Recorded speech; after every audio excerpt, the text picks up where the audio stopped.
morning shift. Anything could happen. Sudbury News Talk on the morning shift.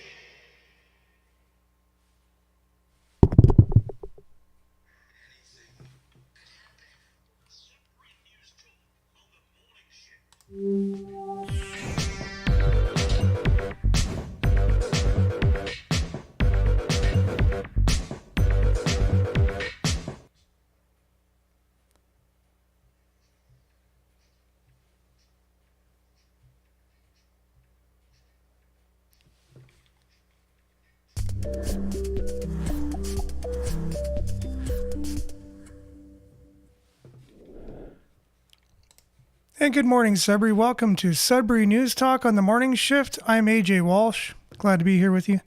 Thankful that you're here with us on this December 2nd, 2025. Wow, technology is very interesting these days. And it's hard enough with the technology, trying to work with the technologies that we have, the way they function now, rather than dealing with internet providers who on purpose are governing back your upload speeds so that you can't live stream at the regular bandwidth that you're supposed to do. And then at the last minute, my device said, "Hey, do you want to stream the show? You're going to have to do it at a way less quality because of the bandwidth being so low." And it's only so low just between the hours of 7:30 and 8:30 in the morning somehow. Either that's a coincidence or it's on purpose. So whose bandwidth? Hardly anyone's using the internet between 7:30 and 8:30 in the morning to upload anything. So, and why would it just be targeted 3 out of 4 days, the last 4 days we broadcast, 3 out of the 4 days, right? So how is that possible? So tomorrow we might be not on at the same time again, like just coming on a little bit later. The reason being is because I'm going to have to be on the phone with the provider and show them in real time, because we call at a different time and they say, "Oh, there's nothing wrong. Everything's fine." But you have to call at the time it's happening and say, "Well, right now, look what's going on. Look at the upload speeds," right? So we're going to have to do that tomorrow. And so, yeah. So we'll do that tomorrow, and all should be good with that. And not only that, there's all kinds of stuff. Yeah, the internet speed in general must be slow right now. Not only the upload, but the download too, because every device is just barely moving at all. And yeah, it is what it is. You move on. You deal with it as it goes. We're still here. We're on the radio, right? And no one on the radio would know any difference. The sound quality is probably just as same as any other day. And there you go. Okay, so we're summarizing a couple news stories here for you from the Sudbury Star, one from yesterday, one from today. Because I find, instead of reading the whole 17 paragraph story for you, that along with using ChatGPT for something that it can be used for, is it's actually, this is a good use for it. This is what it was made for people like you and I for, kind of thing. So that was the story, the previous story. Okay. So I'm just looking through here. Huh. That's interesting. Okay. Okay, that's the audit committee one. Well, that's very interesting, guys. Very, very interesting. Life keeps getting more and more interesting as time goes. So I've already done this, but for some reason I have to do it again. I've already summarized this one story, but somehow it did not register in ChatGPT, so we'll just do it again. And I apologize for doing this on the air. And then it's extremely slow while I'm doing it. It's like a dinosaur trying to copy and paste this thing because it is the internet that's governed back and not acting the way that it should. So just bear with me here. We're going to kick it off with a little bit of weather. But in the meantime, we'll let you know that we're live on CKLU 96.7 FM, regardless of what cable internet company is not providing the type of internet that's being paid to them to provide.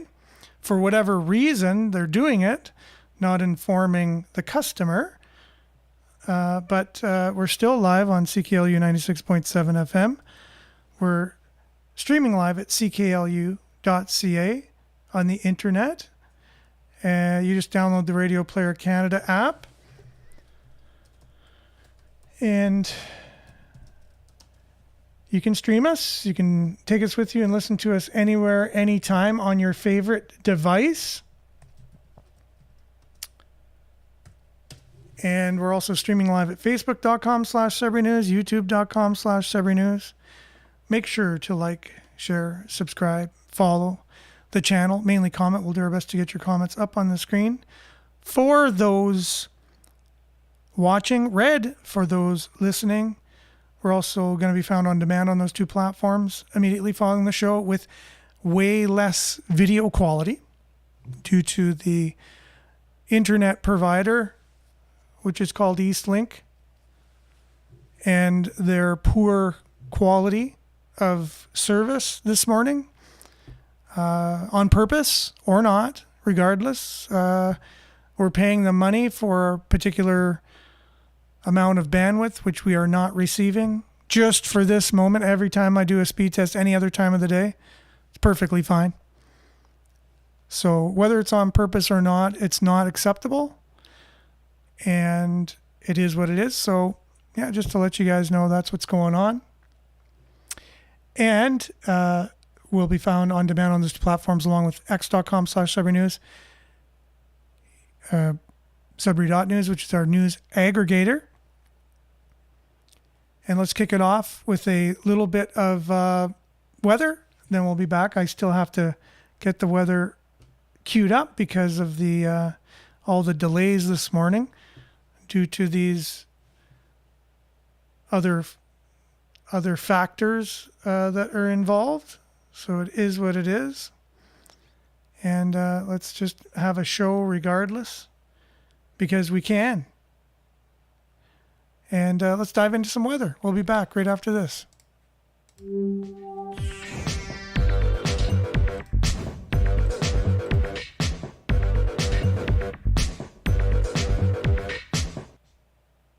Okay, weather brought to you by SudburyWeather.ca.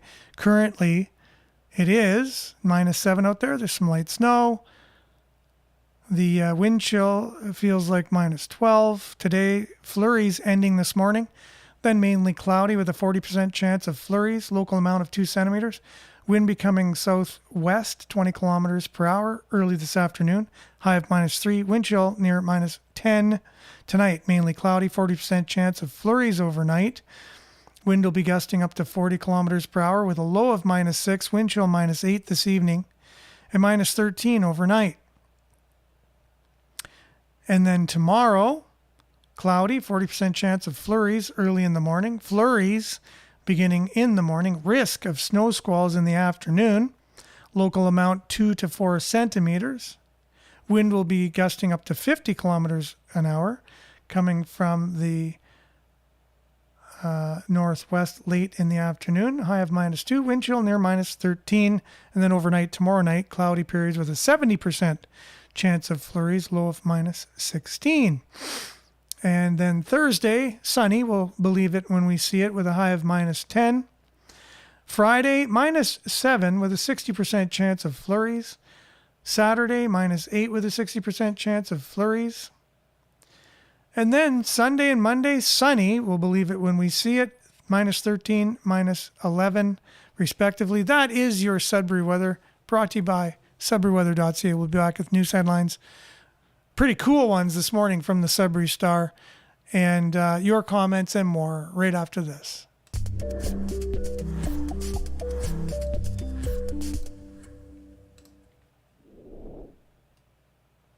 Okay, thanks for sticking around, guys. Yeah, pretty frustrating, eh? It's just pretty frustrating. Okay, so Northern Hillbilly, good morning, people. On YouTube, Monique is on Facebook. Good morning, Sudbury, with a snowflake emoji. Vin's on here as well. Good morning to you. Good morning, Belinda. Okay, have no fellowship with the fruitless death of darkness, but rather expose them.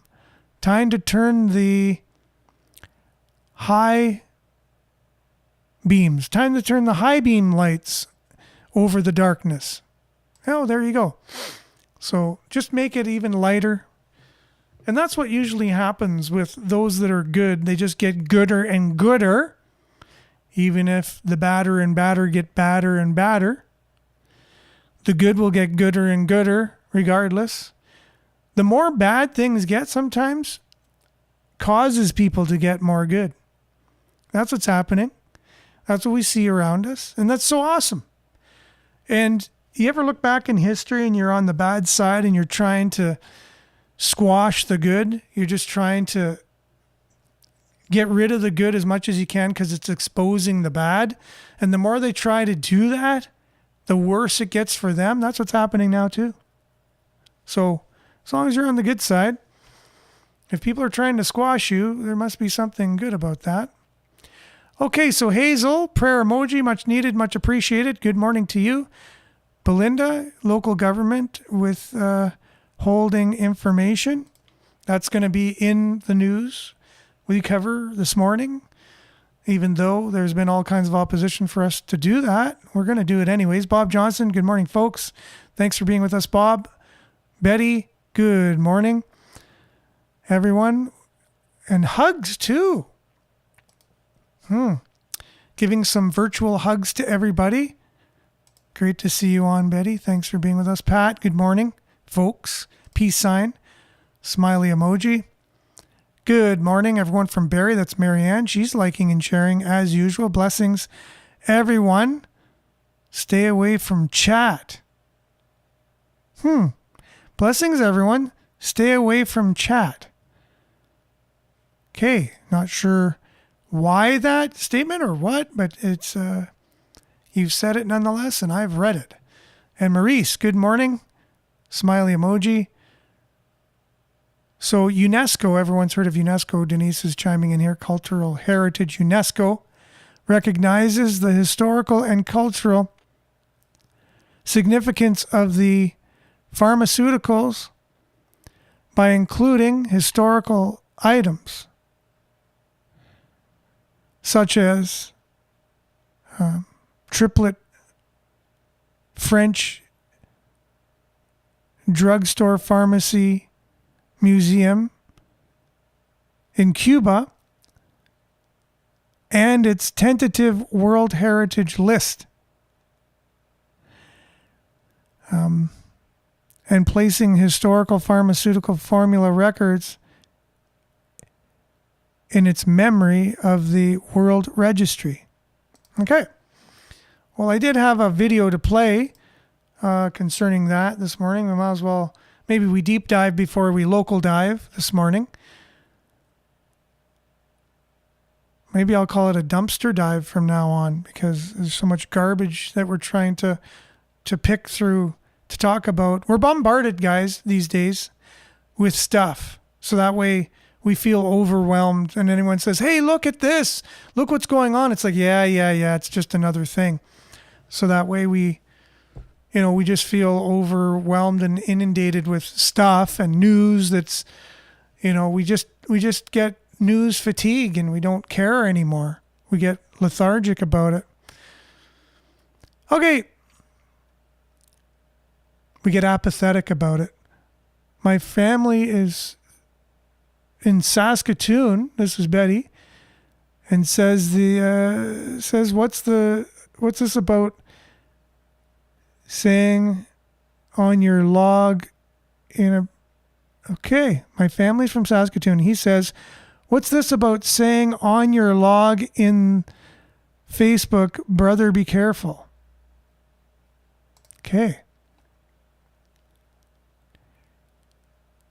So basically everything you've ever said on Facebook or any social media is and can and will be used against you in a court of law in the future, right?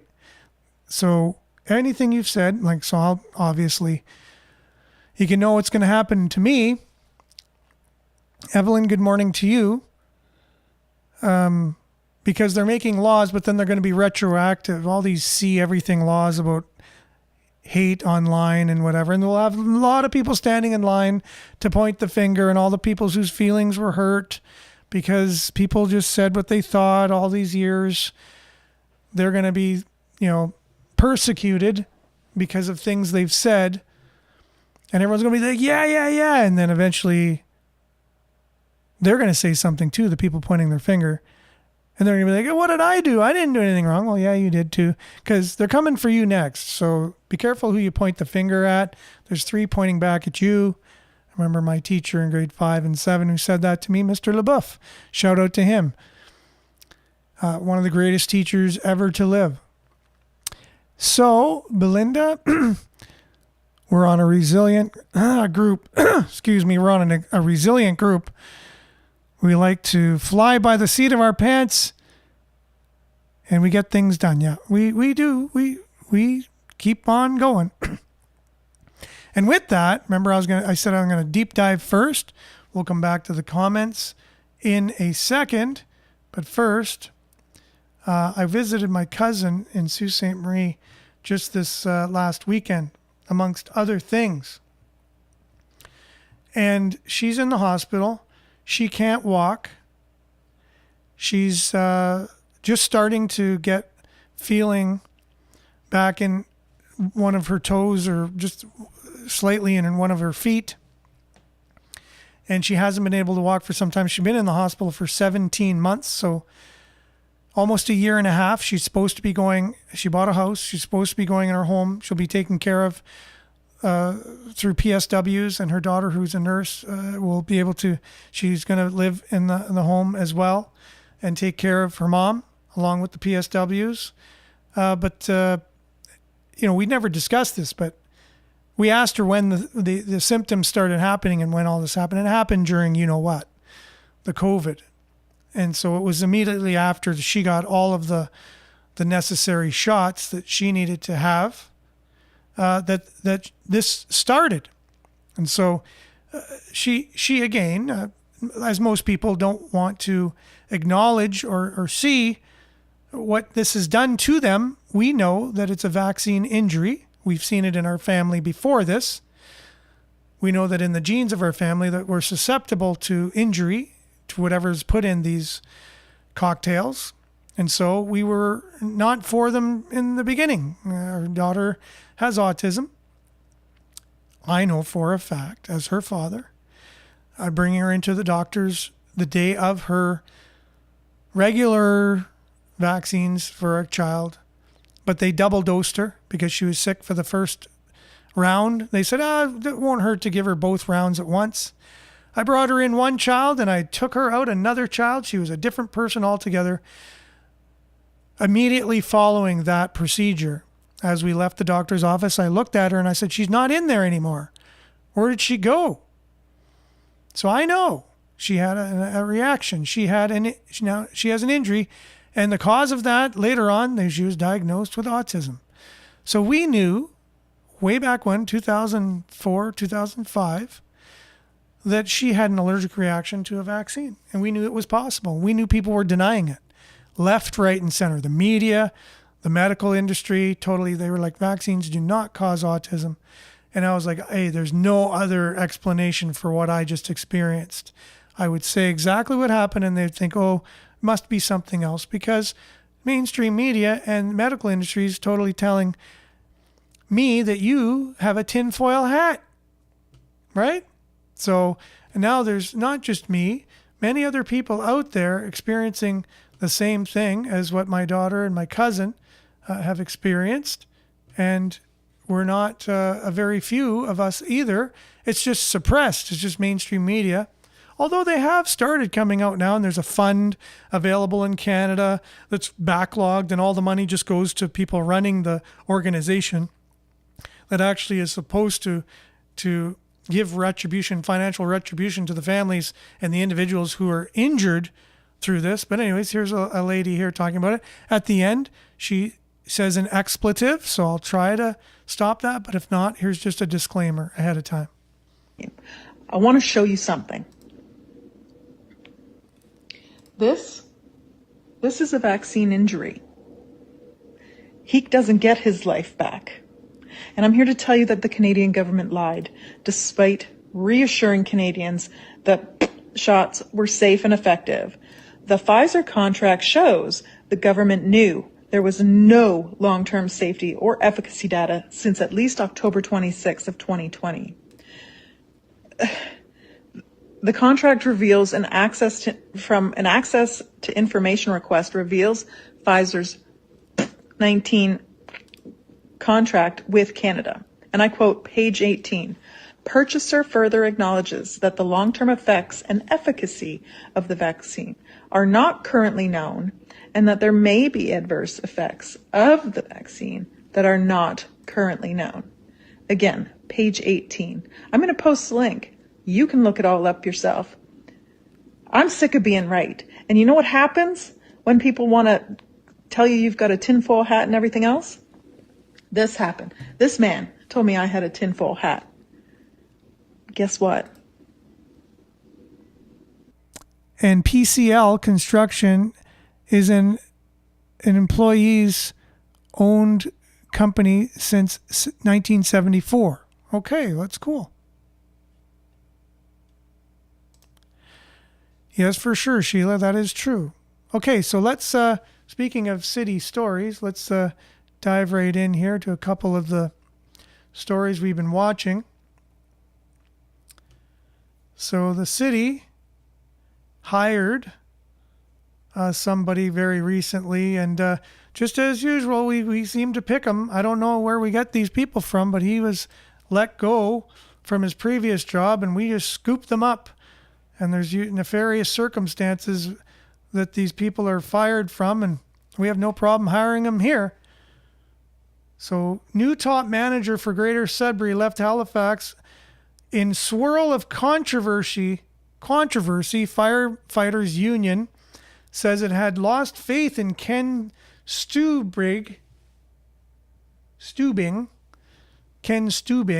who announced his retirement, then was hired for a senior position in Sudbury. Yeah, if you're in controversy and you're all kinds of things going on wherever you are, you can apply for a job in Sudbury and you'll be rest assured we're going to hire you 100%. And quick dub, good morning to you. One quick dub. Greater Sudbury's new general manager, this is from ChatGPT, by the way, and all the opinions expressed on the show are that of my own, the people commenting, the guests, and not that of CKLU, any of its volunteers, or that of Laurentian University's staff, faculty, board, anybody to do with Laurentian. They're all of my own, the people commenting, and the guests, and the news, the journalists who are writing these stories. And good morning, Andrew. Thanks for being on. So Greater Sudbury's new General Manager of Community Services, Ken Stubing, arrives from Halifax amid significant controversy. According to the Halifax Professional Firefighters Union, Stubing's leadership as fire chief was marked by declining morale, unaddressed incidents of racist, misogynistic and homophobic behavior by managers, inadequate responses to training and equipment shortages, and fail to implement key improvements after the fire of 2023 Upper Tantallon wildfire. Union President Brendan Meager said, firefighters grew frustrated with Stubing's inaction, lack of detail-focused management, and perceived indifference to serious operational and cultural issues within the department. And the tensions peaked when union leaders were denied leave to accompany families of fallen firefighters to a 9/11 memorial, prompting the union to publicly call for Stubing's removal 2 weeks after he retired. Right? So this is what happened just before he was kind of forced into retirement. Despite the concerns raised in Halifax, Greater Sudbury officials say they conducted a thorough national search and remain confident in Stubing's qualifications and leadership experience. And I don't doubt that people in the city feel that way at all. I think he'll fit right in. City leaders have praised him as a seasoned public safety professional who brings strong operational and executive expertise from multiple municipalities across Canada. Halifax officials, meanwhile, say they are still reviewing the union's allegations. While the firefighters union acknowledges Stubing made some early improvements to staffing levels, they maintain that significant issues went unresolved during his tenure. Stubing began his new role in Sudbury on November the 3rd. So that was a story from a couple days ago that kind of got overlooked because we were talking about the weather modification main story yesterday. And then there's the other one. Here we go, behind closed doors. City of Greater Sudbury's Election Compliance Audit Committee held a secret in-camera meeting last week, releasing no details about what was discussed. Right? This is our city. City officials stated only that an independent prosecutor is reviewing the matter, although the agenda contained virtually no information. The committee has been handling the long-running case involving Ward 11 councillor Bill Leduc and concerns about his 2022 campaign expenses. The issue began when Anastasia Ryu requested an audit alleging Leduc used Grandparents' Day event to improperly influence voters, a concern similar to one raised during his previous campaign. But a KPMG audit later concluded Leduc may have violated the Municipal Elections Act, prompting the committee to recommend prosecution.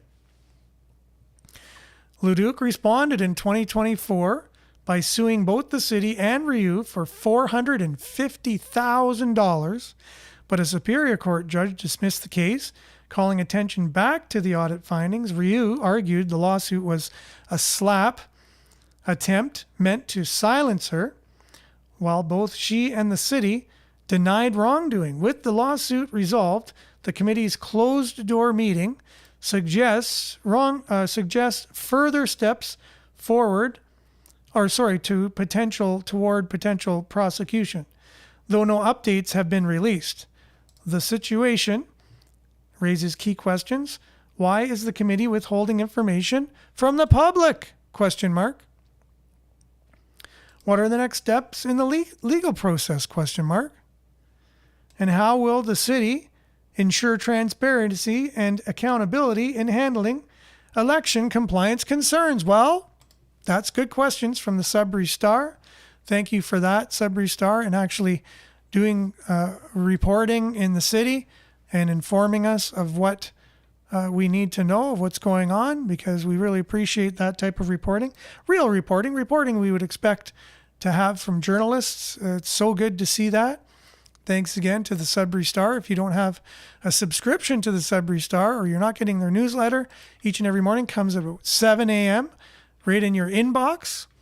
Make sure to support them. They're doing real journalism. That's all the time we got for today's show. Hopefully we'll be back with a full bandwidth tomorrow. And stay aware, like, share, take care, everyone. Stay tuned now for your shot daily on CKLU 96.7 FM. We'll be back same time, same place, on the same platforms, God willing, tomorrow. Have a safe and wonderful Tuesday, everyone, and ciao for now.